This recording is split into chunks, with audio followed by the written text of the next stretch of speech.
and works with the industry associations and the companies to set aside some fundings to make sure that everyone has some of these basic plans in place. Yeah, I'd like to follow on from that. I mean, I think there are a number of good examples of collaborative sort of forums like the WEF, like the Private Sector Roundtable for GHSA and so on. But, you know, there's this notion that the private sector should get behind something and develop solutions for things that aren't here in the absence of real committed resources, number one, from the public sector or others. And number two, without really having any form of formal decision-making contribution. And I think that's an important one because, for example, you know, we may be a large company, so we're working on Ebola, working on the HIV vaccine, you know, working on tuberculosis, we're doing stuff in Zika and dengue fever. But there's a limit, and that's an opportunity cost that in non-commercial applications, humanitarian, sure, economically important, sure, there's a huge opportunity cost of pursuing that many other companies can't take.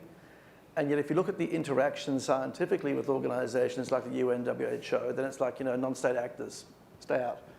And so if you're asking the private sector to get together to commit, which I think they would, by the way, then, you know, the value of that investment and the likelihood that it's going to end up anywhere meaningful has to be addressed at some level. Otherwise, why would we take the opportunity cost? Any idea how to do that? Yeah, establish a true cross-sectoral body that actually develops guidelines, thinks about mechanisms, talks about these broader issues together, and actually allow not single companies, but industry bodies to have some kind of input and voting rights into that. Otherwise, it's like the common good theory, and it's all very well, but we all have to go back to our companies on Monday. Tim, go ahead. Yeah, I want to build on this because what I worry about is that these last two comments, which is everybody gets excited around a table like this in the moment, and then you move on, and it's back to business as usual. And it's this panicked and neglect problem that we have, which is very difficult to prospectively develop real preparedness. So I think there should be somewhere, maybe it's out of the GPMB, and a number of people here are the Global Preparedness Monitoring Board, there should be a time-bound plan with very clear targets with respect to what would constitute a new level of global preparedness. And we should look at what's required to get that financed in such a way that it's not purely, you know, the goodwill of everybody coming together occasionally because they're at Davos or they're in New York, but that it has some real accountability to agents that lie behind or are advocating for stronger global governance, but a practical one. It's not that WHO will do everything. It's that the various constituencies that have to be mobilized have identified what I would call SOPs on how to move forward in discrete areas that we know are going to be critical in moving this agenda so that we're not in the next outbreak saying, geez, we should have done this, and only if we'd done that. Well, let's do more learning, you know, after learning reviews. A little late at that point, Matt. So I share the concern about how to maintain sustained interest, let alone a sense of urgency around what would appear to be an inevitable. And one thought I have is, you know, to the point of, do we create a moment in time that we work toward? And the analogy or the analog to that would, for me, be Y2K. Public-private sector understood that there was a definitive moment at midnight in 2000 that people had to address the situation and prepare accordingly. And even if it didn't redound to the individual in many instances, it laddered up to larger organizations. And I think, again, to a point I made earlier about the absence of technology at this table, the lessons learned from how that sector advanced both awareness and remediation is something that could be brought to this conversation. Can I just make one comment about Y2K? When I was trying to advocate inside government in relation to the potential threat from H5N1 that was endemic in Indonesia, I was actually told by an extremely senior person who I will not name that actually I was basically just on about Y2K with feathers. Okay. Okay, so could I just advocate for finding some other point in time reference? Which I had to come up with in that circumstance, so I just share that. Yeah. No. One of the threads that I pulled from the conversation around the table today was the lack of data. That you don't have enough data to really have situational awareness when an outbreak begins, that you don't know where the resources are, you don't know how to move them and where to move them. In this world where there is an abundance of data, is there a way to better coordinate between the public and private sectors in order to capitalize on that data, to learn more and learn it faster and move faster? I think you've hit on a couple of points that are really important. In an event like this, moving or having a scale of operation larger than we've done for a health event is going to be very important. So it's really outside of the bounds of experience. The other element is to be able to move quickly and at a speed necessary. I think that the opportunity to develop those kinds of mechanisms would be the kind of governance system that we're talking about. That could be part of the agenda for a preparedness activity at a governmental scale. The other thing I would just comment is that an event like this is going to be outside of the health sphere, and so it'll be really important that this not be seen as a health event, but really as a global crisis, and that those parts of government outside of health that are going to be in the lead are leading in this preparedness work as well. Any other thoughts on the data piece? Yeah, I think the data is critical, but I'll use that to segue to another area, if I may, which is the human resource.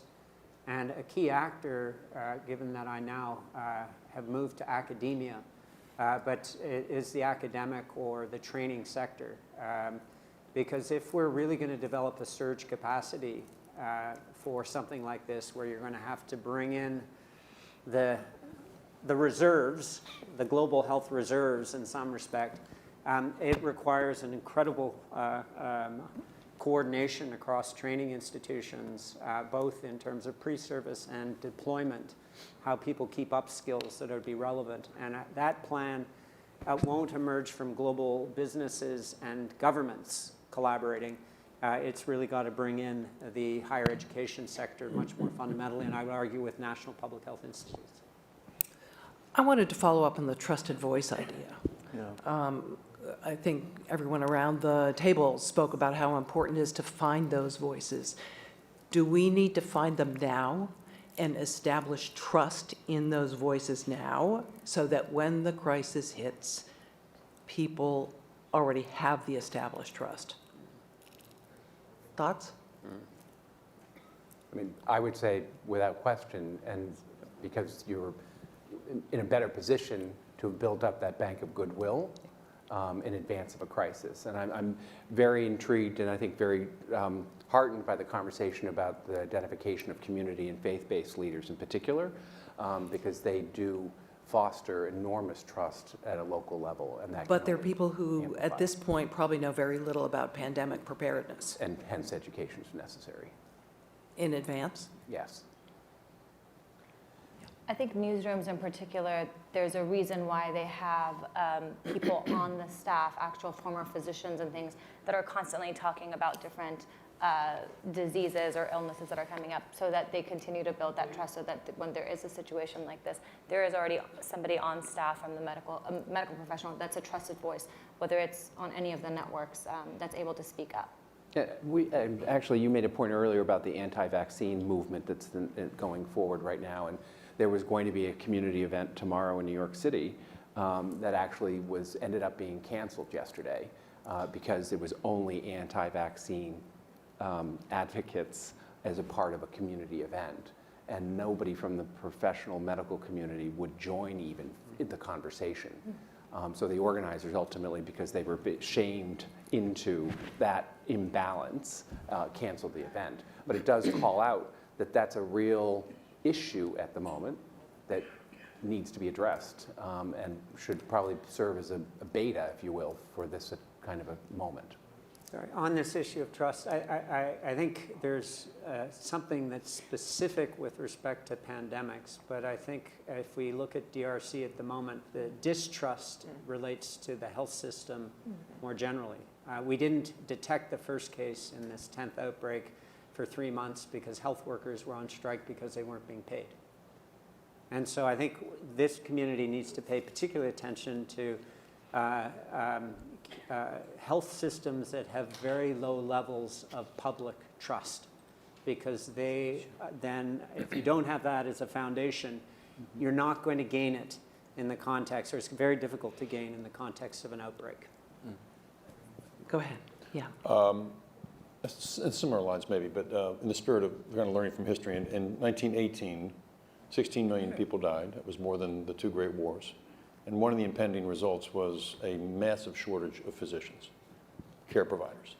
So I don't see that on the list. I don't have any solution. If you ask me what do we do about it, that would be a subcommittee of this wonderful committee, which I'm only a guest of, so I'm not taking credit for it. But the shortage of physicians is looming anyway in the United States. I don't know about the broader world, but that's something should be considered in this.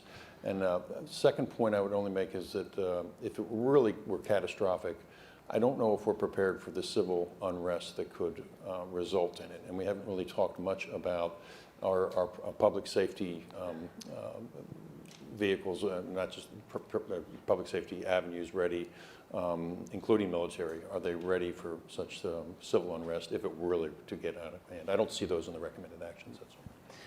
I'd love to get down to the surprises and the big takeaways.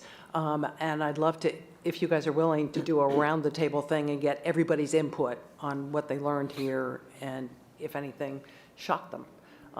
Avril, can we start with you? Sure, Ivan. I should take a few minutes to think about that. I do think that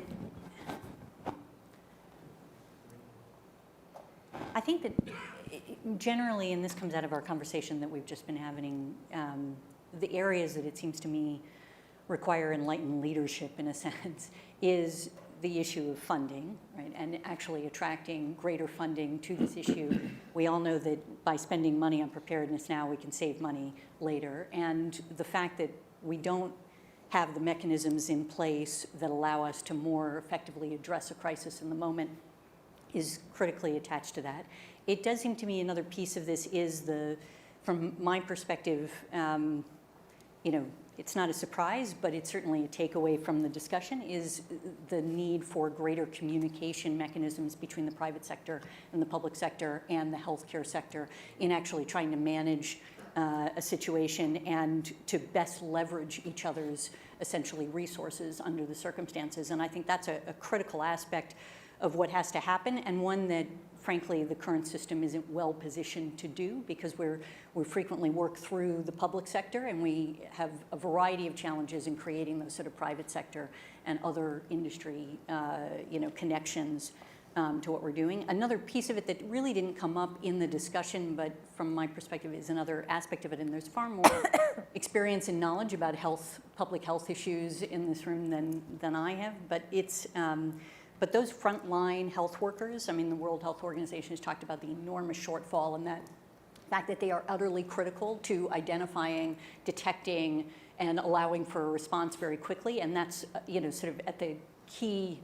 If we can do that quickly, then we can get to a possible answer, a vaccine, other countermeasures that need to be brought in more quickly. And so that's fundamental. And if we're able to establish communication networks that, as Tim mentioned, go both ways to allow us to both take advantage of, the opportunity to communicate outwards, but also to take advantage of the opportunity to hear from those frontline healthcare workers. We're going to be more effective, but we do need to train them so that they're actually capable of identifying the symptoms and issues that we should be responding to and developing those triggers. And I think that larger piece is sort of the most important part of it, is if you can actually create the preparedness systems, then you actually have a plan that triggers the investment that you need at the time that you need it and the communication that you need. Time is going short. Sorry, quickly. Okay, this today's table discussion, I've been in many prepared meetings already, response or whatever meeting. So I would follow Adrian's comments. financially or, whatsoever, cross-sectoral coordination